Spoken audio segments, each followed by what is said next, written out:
21 நான் அப்போ வந்த உடனே நான் ஒரு ஒர்க் பண்றேன். ஃபர்ஸ்ட் விஜேவா வந்தேன். அப்படியே ஃபேமும் வந்தது. அதை என்ஜாய் பண்றதுக்கோ அதை ஹேண்டில் பண்றதுக்கோ தெரியல. டக்குன்னு சொல்ல முடியாது. நான் ஒரு ஒர்க் பண்ணிட்டு இருந்தேன். ஆங்கரா நான் ஸ்டார்ட் பண்ணேன். தமிழ் ரொம்ப நல்லா வரும். ஸோ அதில் ஆங்கரா பண்ணிட்டு இருக்கும்போது தான் இவங்களோட காண்டாக்ட், என்னோட ஃப்ரெண்ட்ஸ் மாதிரி இப்படி தான் எனக்கு ஆக்டிங் வரும்னு இவங்க தான் எனக்கு ஒரு இது நடி உனக்கு வரும்னு சொல்லி பண்ணாங்க. 20 வீடியோஸ் இருக்கு. அது என்னன்னா நிரஞ்சனனோட ஸ்கிரிப்ட்ல வந்த வீடியோஸ். அதாவது நானும் பாரத்தும் காம்போவா பண்ண வீடியோ எல்லாமே ஹிட். நிறைய ஆப்பர்ச்சுனிட்டிஸ் வந்துச்சு. அதை நான் நினைச்சிருந்தேன்னா அப்பவே நம்ம எடுத்து போயிருக்கலாம். பட் ஒரு சில காரணத்தினால் நிறைய பேருடைய இன்ஃப்ளூயன்ஸ் ஆகும்ல, நீங்க இது பண்ணக்கூடாது அப்படிலாம் சொல்றது வந்து கேட்டது தப்பு. எல்லாம் சப்போர்ட் பண்ணல, வந்துருதான் சொல்லுவாங்க. இப்போதான் ஒரு 2 இயர்ஸா அம்மா அப்பாட்ட பேசி அப்படி சப்போர்ட் பண்ணாங்க. ஜாயின்ட் ஃபேமிலியா இருந்தோம். இடையில பிரேக்கே விழுந்துச்சு. மீடியா ஒர்க்னால போகக்கூடாது பொண்ணு அப்படின்னு ஊரில். சம்மர் ஹாலிடேஸ் வந்தாச்சு, நம்ம ஜிடி ஹாலிடேஸும் வந்தாச்சு. GT Holidays, south India's #1 travel brand. Hi Devadharshini, எப்படி இருக்கீங்க? ஹாய், நல்லா இருக்கேன். நீங்க எப்படி இருக்கீங்க? நான் நல்லா இருக்கேங்க. நீங்கள் எங்கெங்க போனீங்க? திடீர்னு காணாமல் போன மாதிரி ரொம்ப நாள் கழிச்சு தான் இப்போ தான் வந்து உங்கள் ரீசெண்ட் டைமாக உங்களோட யூடியூப் சீரிஸ்லாம் பார்க்கும்போது என்னடா இவங்க அவங்க தானே அப்படிங்கிற மாதிரி. ஏன் இவ்வளோ பெரிய கேப்? அது எனக்கு வந்து ஒரு சில சிச்சுவேஷன்னால நான் வந்து என் ஊர் சைடு போக வேண்டியதா ஒரு சிச்சுவேஷன் வந்துருச்சு. ஒரு பிரேக் எடுத்துட்டேன். அது ஒரு அமைஞ்சிருச்சு எனக்கு கரெக்டாக. கோவிட்க்கு அப்புறம் ஒரு சில டவுன் வந்தது. அண்ட் தென் ஒரு சில யூடியூப்ல எனக்கு ப்ராப்பரான கண்டென்ட்டோ ஸ்கிரிப்டோ அமையலை. மென்டல் ஹெல்த்துக்காகவும் ஒரு ஃபேமிலி சுச்சுவேஷனுக்காகவும் நான் ஒரு பிரேக் எடுத்தேன். But it's okay. ஒரு மறுபடியும் ஸ்டார்ட் பண்ணிக்கலாம் அப்படின்ற ஒரு இதுதான். ஓகே. பட் அந்த டைமில் வந்து நாங்கள் இப்போ ஃபேஸ்புக்காக இருக்கட்டும், ஸோ இன்ஸ்டாகிராம் ஸ்க்ரால் பண்ணும் போதே வந்து தேவதர்ஷினி இந்த ஃபைனலி பாரத் 2 பேர் சேர்ந்து பண்ணுற வீடியோஸ் வந்து அடிக்கடி பார்க்க முடிஞ்சது. அது பயங்கர ஹிட்டான ஒரு விஷயம். அப்படிங்கும்போது அந்த டைம் லைம் லைட்டும் உங்களுக்கு பயங்கரமாக இருந்தது. அப்படிங்கும்போது அதை எப்படி ஹேண்டில் பண்ணீங்க? எனக்கு வந்து 21 நான் அப்போது ரொம்ப காலேஜ் முடிச்சுட்டு ஸ்ட்ரைட்டாக வந்த டைம். வந்த உடனே நான் ஒரு ஒர்க் பண்ணுறேன். எனக்கு ஃபஸ்ட்டு விஜேவாக வந்தேன். அதுக்கப்புறம் ஆக்டிங் வரும்னு தெரிஞ்சு அதுக்குள்ளே அப்படியே அமைஞ்சது. தென் அப்படியே ஃபேமும் வந்தது. ஸோ எனக்கு அதை என்ஜாய் பண்ணுறதுக்கோ அதை ஹேண்டில் பண்ணுறதுக்கோ தெரியல. அதை எப்படி எனக்கு ரொம்ப ஹாப்பினஸ்ஸாகவும் அது இல்லை, அது ரொம்ப இதாகவும் இல்லை. நார்மலாக எனக்கு அதை எடுத்துக்கிட்டேன். ஏன்னா நிறையா பேர் ரொம்ப எஃபோர்ட் போட்டு எதுவுமே கிடைக்காம இருந்தது. எனக்கு டக்குன்னு வந்தவுடனே எல்லாமே கிடைச்ச மாதிரி இருந்தது. பட் அதுவும் டைலூட் ஆயிடுச்சு இப்போ. அதுவும் டைலூட் ஆயிடுச்சு. ஒரு மாதிரி பக்குவம் அடைஞ்சிட்டீங்க. ஓகே, இதுதான் விஷயம், அது வந்து ரியாலிட்டி கிடையாது அப்படிங்கிற மாதிரி இப்போதான் உங்களுக்கு அந்த இது வந்து. ஓகே. அந்த டைமில் அந்த ஃபேம் இதெல்லாம் வரும்போது வந்து உங்களுக்கு எப்படி இந்த ஆப்பர்ச்சுனிட்டி வந்து டக்குன்னு கிடச்சிருச்சா எப்படி? டக்குன்னு சொல்ல முடியாது. நான் ஒரு ஒர்க் பண்ணிட்டு இருந்தேன். ஆங்கரா நான் ஸ்டார்ட் பண்ணேன். தமிழ் ரொம்ப நல்லா வரும். ஸோ அதனால் ஒரு சேனலில் வந்து என்னை எடுத்தாங்க. ஸோ அதில் ஆங்கரா பண்ணிட்டு இருக்கும்போது தான் இவங்களோட காண்டாக்ட், என்னோட ஃப்ரெண்ட்ஸ் மாதிரி ரொம்ப ஃப்ரெண்ட்ஸ் ஆகிட்டோம்.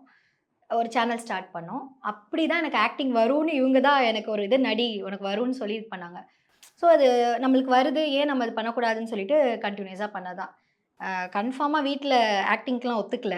ஆனால் இது வருது, ஏன் நம்ம பண்ணலை அப்படின்றது மாதிரி, பண்ணக்கூடாது அப்படின்ற மாதிரி நான் ஸ்டார்ட் பண்ணது தான் ஆக்டிங்லாம்.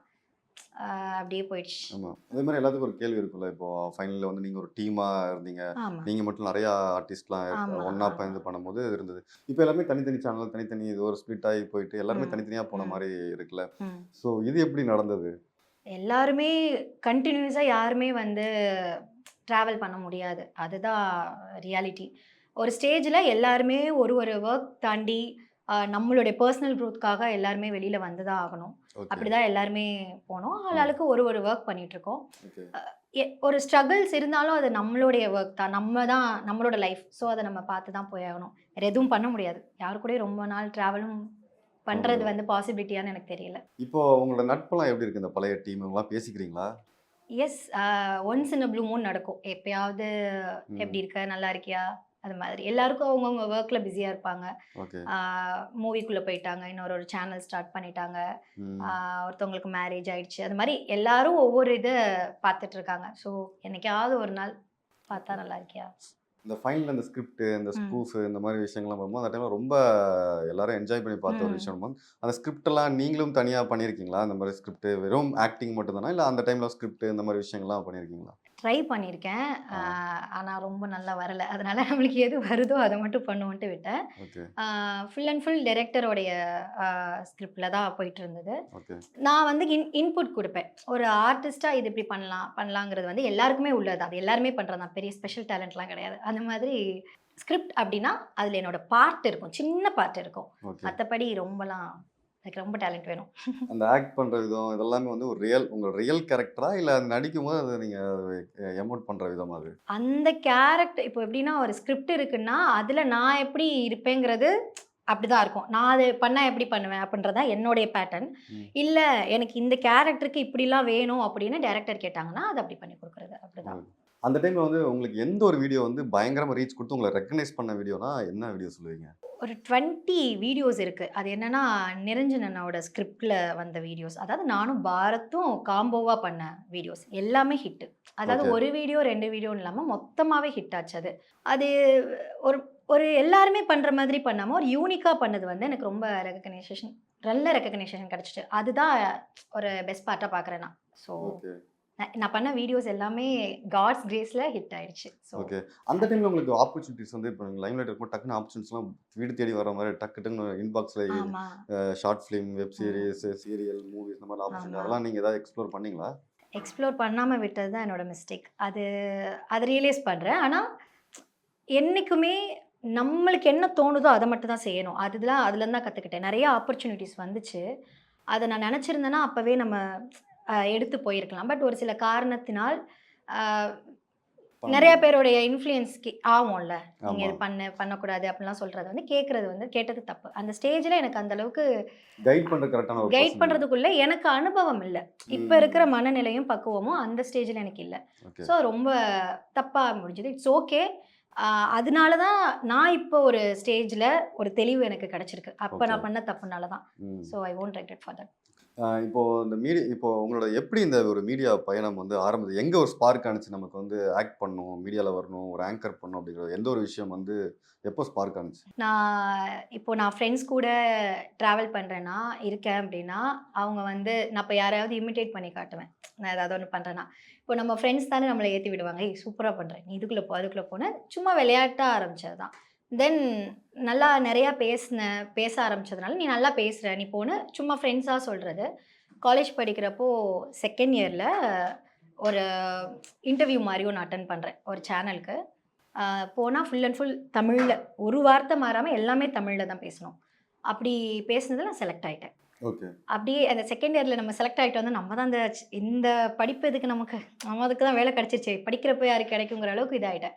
ஸோ அந்த காலேஜ் முடியுது. ஒரு 4 மந்த்ஸ் வெயிட் பண்ணேன். சென்னை எனக்கு ரொம்ப புதுசு. நான் அப்ப தான் சென்னையே வரேன். ஆ வரேன். ஒரு ஊர்லேருந்து ஒரு பொண்ணு வரேன். அப்படியே ட்ராவல் தான். எனக்கு பயம் எதுவுமே தெரிஞ்சுக்கல. கேமரா, ஐயோ! இப்படி பண்ணணும்லாம் எனக்கு தோணவே இல்ல. ஸோ எனக்கு ரொம்ப ஃபெமிலியரா இருந்தது. எல்லாருமே எல்லாருமே என்ன நல்லா பார்த்துக்கிட்டாங்க ஆக்சுவலா. ஸ்டார்ட்டிங்லலாம் எனக்கு கிடைச்ச டைரக்டர்ஸ், எனக்கு ஷோ ப்ரொடியூசர்லாம் ரொம்ப நல்லா பார்த்துக்கிட்டாங்க. சொல்லிக் குடுத்தாங்க. அப்படி வார்மா வெல்கம் பண்ணுச்சு. அதுலேருந்து தான் ஆக்டிங்ன்னு ஃபர்ஸ்ட்டு விஜே பண்ணேன். அதுலேருந்து ஆக்டிங்ன்னு ஒண்ணு கிடைச்சது. ஓகே. உனக்கு இதுவும் வரும். ஸோ எக்ஸ்ப்ளோர் பண்ணு அப்படின்னு. எல்லாருக்குமே வந்து ரொம்ப கஷ்டப்பட்டு உருண்டு புரண்டு தான் ஆ. ஒரு இடத்துக்கு வருவாங்க அப்படிங்கும்போது, ம். உங்களுக்கு எல்லாமே டக்கு டக்குன்னு அமைஞ்சது. ஸோ ஆ. அதுதான் வந்து உங்களுக்கு அந்த டைம்ல வந்து ஹேண்டில் பண்ண முடியல. ஆ என்ன அப்படிங்கிறத அதோட யோசிக்க முடியல. வேல்யூ தெரியல. தெரியல. ஓகே. எக்ஸாக்ட்லி. அதோட வேல்யூ தெரியல. அது ம். I believe in God's grace. இதுதான் இருக்கணும் அப்படின்னு இருந்திருக்கு. மேபி உள்ள வந்துட்டேன். ஏன்னா எக்ஸ்பெக்ட்டே பண்ணல. ஓகே. ஃபேமிலிலயும் அந்த மாதிரி ரொம்ப வாவ்! கோ கம் ஆன் அப்படின்னு சொல்ற ஃபேமிலிலாம் கிடையாது. பட் வந்துட்டேன். பட் இப்ப இருக்கிற ஒரு பாஸ் அதுவும் இட்ஸ் ஓகே. ஏதோ ஒரு ரீசன் இருக்கும். இத நம்ம கோ த்ரூ பண்ணிட்டு நம்மளோட வேலைய கரெக்ட்டா பார்த்துட்டே இருந்தோம்னா, ஆப்பர்ச்சுனிட்டீஸ் வரும். அத நான் கண்டிப்பா புடிச்சுப்பேன்ற ஒரு ஒரு ஓகே. ஹோப். இப்போ மீடியா, சினிமா, ஆக்டிங் இந்த மாதிரி நிறைய விஷயங்கள் வந்து வீட்ல சொல்லும்போது அது முதல்ல அவங்களுக்கு அது உடன்பாடே இருக்காது. நல்லா போய் ஒரு வேலையில இருக்கணும், ம். சம்பாதிக்கணும் அப்படிங்கும்போது, ம். எந்த அளவுக்கு உங்க வீட்ல உங்க அப்பா, அம்மா சப்போர்ட் பண்ணாங்க? ஃபர்ஸ்ட்டெல்லாம் சப்போர்ட் பண்ணல. வந்துரு தான் சொல்லுவாங்க. இப்போ தான் ஒரு 2 இயர்ஸா அம்மா, அப்பாட்ட பேசி அப்படி சப்போர்ட் அ பண்ணாங்க. ஜாயிண்ட் ஃபேமிலியா இருந்தோம். இடையில பிரேக்கே விழுந்துச்சு. என்னோட அ மீடியா ஒர்க்னால போக்கூடாது பொண்ணு அப்படின்னு. ஊருல அப்படிதான் இருப்பாங்க. டிப்பிக்கலா தான் இருப்பாங்க. தென் அவங்களுடைய புரியுது அவங்களுக்கு. ஓகே இவ இவ்வளோ ஸ்ட்ராங்கா இருக்கா, இன்னும் தெளிவா இருக்கா. நான் வந்து ரொம்ப சூஸியா யார்கிட்ட பழகுவேன், யார்கிட்ட பண்ணணும்னு ரொம்ப அவேரா இருப்பேன். ரொம்ப அவேரா இருப்பேன். ஸோ அவங்களுக்கு புரிஞ்சுச்சு. ஸோ இப்ப தான் அவங்க ஓகே நீ ஏதாவது ஒண்ணு பண்ணிருவ, ஏதாவது பண்ணிருவ. இப்ப கமான் போ போ அப்படின்றாங்க. இப்ப தான் நமக்கு வந்து அப்ப வந்து ஆப்பர்ச்சுனிட்டி இப்ப வரணும்ல. ஆமா. சப்போர்ட் கிடைக்கிறப்போ இப்போ கொஞ்சம் வருது. அத ரொம்ப வைஸா யூஸ் பண்ணோம்னா நல்லாருக்கும். ஓகே. அதுக்காக வெயிட் பண்ணிட்டு இருக்கேன். அந்த டைம்ல வந்து இப்போ அப்பா இப்போ வந்து எல்லாருமே அந்த டைம்ல வந்து யங்ஸ்டர்ஸ்க்கு வந்து தெரியும். உங்கள எல்லாருக்கும் தெரியும்போது, இந்த வயசானவங்க, பெரியவங்களுக்குலாம் அந்த டைம்ல கொஞ்சம் தெரியறது ம். கொஞ்சம் பாசிபிள் கம்மி. ம். உங்க அப்பா, அம்மா கிட்ட சொல்லி எங்கேயாவது பெருமைப்பட்டீங்க, "இது என்னோட மகள்" அப்படின்னு சொல்லி என்னைய பெருமைப்பட்ட தருணம்லாம் நீங்க ஃபோன்ல கேட்டுருக்கீங்களா ஆ உங்க அப்பா, அம்மாட்ட? கேட்டுருக்கேன். எங்க அப்பா வந்து பெருசா வெளியில அந்த லவ் ஷோ ஆஃப்லாம் பண்ண மாட்டாரு. பட் நானா அவருக்கு ரொம்ப இஷ்டம். ஒரு ஸ்டேஜ்ல எனக்கு என்னோட ஆர்டிக்கிள் வருது. ஒரு ஒரு பேப்பர்லலாம் வருது. பேப்பர்ல வருது, புக்ல வருது. இந்த தீபாவளிக்குலாம் ஆர்டிக்கிள் விடுவாங்கல்ல. அப்போ யூடியூபர்ஸ்லாம் 5 பேர் ஏதோ தான் பொண்ணுங்களே இருந்தோம். இப்ப தான் நெறையா யூடியூப் வந்துருச்சு. அப்ப 5 பொண்ணுங்க தான் இருப்போம். மொத்த யூடியூப்ல எடுத்தாலும் ஒவ்வொரு சேனலுக்கும். அப்போ அவருக்கு ரொம்ப பயங்கர சந்தோஷமா இருக்கும் போல. அதனால என் பொண்ணு தான், என் பொண்ணு ஊர்ல சின்ன ஊரு தான். அப்போ அவங்களுக்கு நெறைய ரெகக்னைசேஷன் கிடைக்கும்ல நம்மளுக்கு. ஆமா. இங்க பாரு நம்ம ஊர்லேருந்து ஒரு பொண்ணு வெளியில போறதுன்னா, அது வந்து அவருக்கு ரொம்ப ப்ரவுடா இருக்கு. இப்போ ரீசென்ட்டா அம்மா ஃபோன்ல சொன்னாங்க. கூகுள்ல வந்து எங்க அப்பா வந்து என் நேம் போட்டிருக்காரு போல. ஃபைனலி தர்ஷினின்னு. அது யூசுவலா வராது தானே. ம். ஏய் நம்ம பொண்ணு இங்க பாருடி நம்ம பொண்ணு வந்து பேர் வருது செலிபிரிட்டி அப்படின்ற மாரி அவரே இப்ப தான் வராரு. ம், இந்த ம், ஒரு ம். இதுக்கே இப்ப தான் எங்க அப்பாவோட மனநிலை வருது. அந்த ஓகே. பெருமைலாம் பட்டுருக்காங்க. ஸோ அந்த ஃபர்ஸ்ட் இருந்த சப்போர்ட்டோட இப்போ தான் உங்க அப்பா, ஃபர்ஸ்ட்டு அம்மாவ சப்போர்ட்டே இல்ல. ஓகே. First 0 support. ம். ஃபைட்லயே இருப்பேன் நான். ரொம்ப ஃபைட் பண்ணேன் வீட்ல. ம். முடியாது. எனக்கு இந்த வேல தான் தெரியும். வேற எதுவும் வராது அப்டின்ட்டு நான். படிச்சது படிப்பு ஒண்ணு. வந்த ஒரு வேலை ஒண்ணுங்கிறதுனால ரொம்ப இது மட்டும் தான் தெரியும். அப்டின்ற மாரி ஸ்ட்ராங்கா நின்னுட்டேன். ஓகே. இப்போ சென்னை வரும்போது நமக்கு ஒண்ணுமே தெரியாது இல்லையா? ம். யார் கரெக்ட்டான பெர்சன், யார் கரெக்ட்டான ஃப்ரெண்ட் அப்படிங்கும்போது, ம். உங்களுக்கு எந்த அளவுக்கு இங்கே சப்போர்ட் வந்து கிடைச்சது? ஃப்ரெண்ட்ஸா? யார்ல ஒரு ரிலேட்டிவா? இல்ல கூட பிறந்தவங்க யாராவது இருந்திருப்பாங்கல்ல. ஸோ அந்த மாரி உங்களுக்கு எப்படி சப்போர்ட் கிடைச்சதுங்க? சப்போர்ட் வந்து ஆன் அண்ட் ஆஃப்ல தான் இருந்தது. ஃபேமிலி சைட்ல வந்து திடீர்னு நல்லாருக்கும். திடீர்னு இதா இருக்கும். அது அவங்களோட மைண்ட் செட். நம்ம எதுவுமே யாரையும் ப்ளேமும் பண்ண முடியல எனக்கு. அப்பலாம் இருந்தா இவங்க இப்படி பண்ணாங்க, இவங்க இப்படி பண்ணாங்கன்னு ஒரு கொஞ்சம் 5 வருஷம், 6 வருஷத்துக்கு முன்னாடி சொல்லியிருப்பேன். இப்போ வந்து அவங்களோட சிச்சுவேஷனுக்கு அப்படிதான் யோசிப்பாங்கங்கிற மாரி மைண்ட் செட்ல இருக்கேன். ஃப்ரெண்ட்ஸ் கிட்ட இருந்து தான் எனக்கு ஃபுல் சப்போர்ட். நான் ஃபேமா இருந்தப்பயும் சரி, இப்போ ஒண்ணுமே இல்லாம இருந்தப்பயும் சரி, அவங்க மட்டும் தான் எனக்கு ரொம்ப, ரொம்ப சப்போர்ட் பண்ணது. ஃபினான்ஷியலி, மென்டலி நான் வந்துடுறேன் அப்படின்னு சொல்லி நேர்ல வந்து என் ஃப்ரெண்ட்ஸ் எல்லாம் இருக்காளுங்க. அவங்கலாம் ரொம்ப பிளெஸ்ட்டா ஃபீல் பண்றேன். Touch wood. ஏன்னா நெறைய பேருக்கு அது கிடைக்காது. மீடியால உள்ள பெர்சன்ஸ்க்கு வந்து மீடியான்னு இல்ல, பாதி பேருக்கு வந்து நல்ல ஃப்ரெண்ட்ஸ் கிடைக்காது. நான் நல்ல ஃப்ரெண்ட்ஸ் ஏர்ன் பண்ணியிருக்கேன். அவங்களோட சப்போர்ட்னா தான் நான் இன்ன வரையும் ரொம்ப க்ரூஷியலான மொமெண்ட்லலாம் எதுவுமே வேண்டாம் அப்படின்னு நம்ம ஏஞ்சி போவோம்ல. அ அந்த மொமெண்ட்லலாம் என் ஃப்ரெண்ட்ஸ் மட்டும் தான். "ஏய் என்ன நீ இப்படி கிடையாதே, ஒழுங்கா இரு" அப்படின்னு சொல்லி என்னைய புஷ் பண்ணதே அவங்க தான். எல்லாருக்கும் பொதுவா சொல்றது என்னன்னா, அந்த பொண்ணுங்களுக்கு வந்து பொண்ணுங்க ஃப்ரெண்ட்ஸே செட் ஆவாது அப்படிங்கும்போது, உங்க இதில ஆப்போசிட்டா இருக்குல்ல? ஐ அம் சோ பிளெஸ்ட். ஆனா மீடியா பெர்சன்ஸ் நான் சொல்ல கிடையாது. ஓகே. அவங்க ஓகே. அவங்களும் சொல்ல கிடையாது. பட் என்னோட ஸ்கூல், காலேஜ் ஃப்ரெண்ட்ஸ் இருக்காங்க. என்னோட சைல்ட்ஹுட் ஃப்ரெண்ட்ஸ் இருக்காங்கல்ல. நான் ம். நெறைய கேர்ல்ஸ் இருக்காங்க. என்னைய சுத்தி ஒரு my girls have my back அப்படின்ற மாதிரி இருக்கும். பசங்களும் இருக்காங்க. என்னோட பசங்க ஃப்ரெண்ட்ஸும் இருக்காங்க. அவங்களலாம் நான் குறையே சொல்ல முடியாது. புரொடெக்ஷனுக்கு அவங்களும் இருக்காங்க. எதுனாலும் சொல்லு தேவா நம்ம பார்த்துக்கலாம். நீ ஏன் பயப்படுற? எங்கே போணும் நீ சொல்லு நான் கூப்பிட்டு போறேன். ஆடிஷன் போணுமா? நான் துணைக்கு வரேன். அந்த அளவுக்கு பசங்க ஃப்ரெண்ட்ஸ் இருக்காங்க. கேர்ல்ஸ் ஃப்ரெண்ட்ஸ் வந்து என்னை ஃபினான்ஷியலாவும் அவங்க ஹெல்ப் பண்ணுவாங்க. ஓகே. ஒரு எ ஒரு மென்டல் சப்போர்ட் ரொம்ப கஷ்டங்க. மென்டல் சப்போர்ட்லாம் வந்து கேர்ல்ஸ் கிட்டேருந்து கிடைக்கிறது. கேர்ல்ஸ்லாம் வந்து ஏதாவது கஷ்டம்னா, ஓகே எனக்கு புரியுதுன்னு எம்பத்தியோட அந்த ஐ டூ ஐ கான்டாக்ட் வச்சு கேர்ல்ஸ் தான் பேசுவாங்க. பாய்ஸ் விடு பார்த்துக்கலாம் அப்படின்ற மாரி என் பசங்க ஃப்ரெண்ட்ஸ் சொல்லுவாங்க. பொண்ணுங்க வந்து எனக்கு புரியுது, நான் இருக்கேன் அப்படின்ற ஒரு ஸ்ட்ராங்கான ஒரு சப்போர்ட் வந்து அவங்க கிட்ட இருந்து எனக்கு கிடைச்சது. ஓகே. இப்போ வந்து ஃபினான்ஷியல் சொல்லும்போது என்னன்னா, இப்போ ஆக்டிங்க பொறுத்தவரைக்கும் அந்த ஒரு நாள் நடிக்கணும்னா, அதுக்கு ஒரு நாள் தான் பேமெண்ட் ஆமா, அப்படிங்கும்போது, ஆமா, நமக்கு சென்னையில வந்து ஒரு மந்த்லி சேலரிலலாம் இருக்கும்போது தான் கொஞ்சம் சர்வை பண்ண முடியும். ஆமா. அப்படிங்கும்போது நீங்க அதெல்லாம் எப்படி பேலன்ஸ் பண்ணீங்க? ஆ எங்க அம்மா எனக்கு ஏதோ ஒரு வகையில ஹெல்ப் பண்ணிட்டுருக்காங்க. நான் வந்து ஏர்ன் பண்ணிட்டுருக்கேன். ஒரு ஒரு ஷூட்ஸ்லாம் வருது. அதில வர ஏர்னிங் வந்து நான் சேவ் பண்ணி, அதில நான் பார்த்துட்டுருக்கேன். அண்ட் எனக்கு எப்பலாம் கஷ்டம் இருக்கோ, அவங்களுக்கு எப்படி தெரியும்னே தெரியாது என் ஃப்ரெண்ட்ஸ்க்கு. "இருக்கா, இரு நான் போட்டு விடுறேன்." அப்படின்ற மாதிரியான ஒரு அதான் ஏர்ன் குட் ஃப்ரெண்ட்ஸ் அவ்வளோதான். அவங்க பார்த்துப்பாங்கங்கிற மாதிரி எனக்கு இருக்குது. என் கேஸில் அப்படி இருக்குது. அப்பா அம்மா ஃப்ரெண்ட்ஸ். ஓகே, பரவாயில்ல, நல்ல ஃப்ரெண்ட்ஸை சம்பாரிச்சு வச்சிருக்கீங்க. அண்ட் அப்பா அம்மா ஆல்சோ.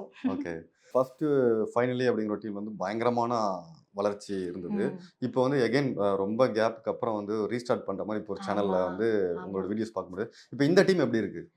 நான் இப்போ வந்து பர்ட்டிகுலராக எந்த டீம் கூடயும் ஒர்க் பண்ணல. ஃப்ரீலான்சிங் தான் பண்ணுறேன். என்னுடைய மோட்டிவ் என்னன்னா மூவிஸ், வெப் சீரிஸ் அதுதான்.